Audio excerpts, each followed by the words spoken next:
जय श्री राधे कृष्णा भक्तों, आज हम सुनेंगे 5वां अध्याय। इससे पहले हमने 4 अध्याय सुने। चौथे अध्याय में बताया गया था अन्न, जल तथा कंदमूलों का दान। आज हम 5वें अध्याय में सुनेंगे भगवान विष्णु द्वारा सृष्टि की रचना। तो चलो शुरू करते हैं। बोलिए श्री हरि भगवान की जय। नारद जी ने कहा, हे नरप श्रेष्ठ, अब तुम उस रहस्य को सुनो जिसके कारण वैशाख मास सभी मासों में उत्तम है। इस मास में किया गया धर्म समस्त धार्मिक कार्यों में श्रेष्ठ होता है। इसमें किया गया दान समस्त दानों में श्रेष्ठ माना जाता है। यह मास समस्त पापों को नष्ट करने में श्रेष्ठ है। इन समस्त बातों के गुप्त रहस्य को सावधान होकर सुनो।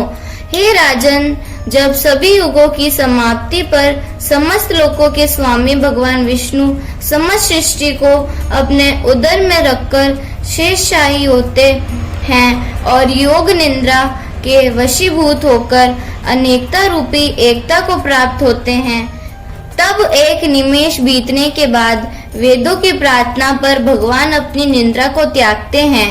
हे महाप्राज्ञ, चैतन्य होने पर भगवान श्री नारायण अपने उदर में स्थित जीवों की अपनी इच्छा मात्र से ही कर्मानुसार सृष्टि करते हैं। भगवान विष्णु की इच्छा होने पर उनकी नाभि से एक स्वर्ण कमल उत्पन्न हुआ और उसी कमल से वैराट पुरुष रूपी ब्राह्मण उत्पन्न हुए। फिर भगवान की इच्छा अनुसार ब्राह्मण ने 14 भवनों की रचना की तथा भिन्न भिन्न कर्म और आश्रमों की रचना की। तीनों गुण सत्य, रज और तम सभी भवनों की अधिपति, प्रगति और मर्यादा की रचना भी हुई। इसके बाद वर्णाश्रमों की रचना करके धर्म की स्थापना हेतु चारों वेद, शास्त्र, स्मृति, पुराण तथा इतिहास के नियमित उनके प्रवर्तक ऋषिगण प्रकट किए। उन ऋषियों ने अलग अलग वर्णों के अलग अलग धर्म सुनिश्चित किए तथा प्रजा को उत्पन्न कर उनमें धर्म के प्रति जिज्ञासा को श्रद्धा में बदला। जब सृष्टि का क्रम चल निकला तब भगवान विष्णु ने प्रजा के हृदय में भय स्थापित करने, परीक्षा लेने तथा यह देखने के लिए कि सभी आश्रमों की प्रजा धर्म के अनुसार आचरण करती है या इच्छा की। भगवान ने चिंतन किया कि प्रजा धर्म का पूर्ण रूप से पालन किस समय कर सकेगी। वर्षा ऋतु में चारों ओर जल, कीचड़ आदि होने के कारण प्रजा का चित्त ठीक नहीं रहता, उसे स्थानाभाव रहता है और अन्य कलेशों के होने से वह दुखी रहती है। वर्षा ऋतु में फसल आदि बोने की तैयारी में भी उसके पास समय की कमी रहती है। शरद ऋतु में खेती का काम बढ़ जाता है। इस समय सभी लोग परिश्रम के फल को देखना चाहते हैं, इस कारण उनके हृदय में शांति नहीं होती और जब तक मन में शांति न हो धर्म में भी शांति नहीं लगती। हेमंत में शीत के प्रकोप के कारण सूर्योदय से पहले उठना ठीक नहीं लगता।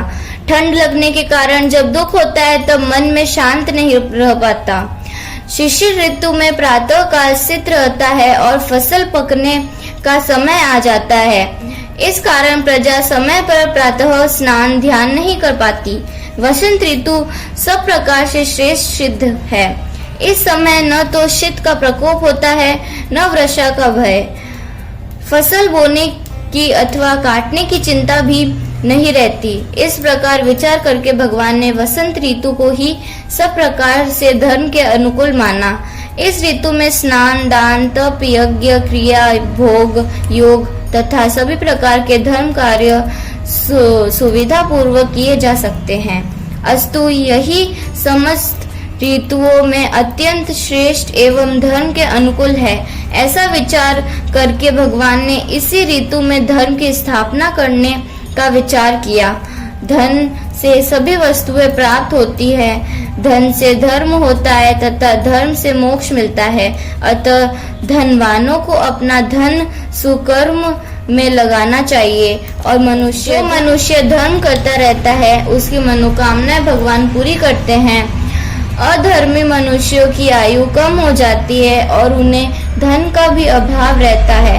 वैशाख मास में साधु सेवा तथा भगवान का नियम पूर्वक पूजन करना सब सुखों को देने वाला है।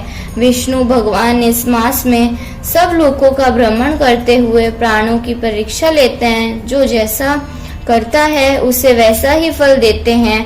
वैशाख मास में किए सुकर्मों से प्रभु वर्ष भर के पापों को क्षमा कर देते हैं, अतः यह मास सबसे उत्तम है। तो यहीं पर ये 5वां अध्याय समाप्त होता है। अगर आपको मेरा वीडियो अच्छा लगा हो तो इसे लाइक, शेयर, सब्सक्राइब करें और बेल आइकन का बटन जरूर दबाएं। इसी के साथ आपका दिन शुभ और मंगलमय रहे। मिलते हैं अगले वीडियो में अगले अध्याय के साथ। इसी के साथ जय श्री राधे कृष्णा।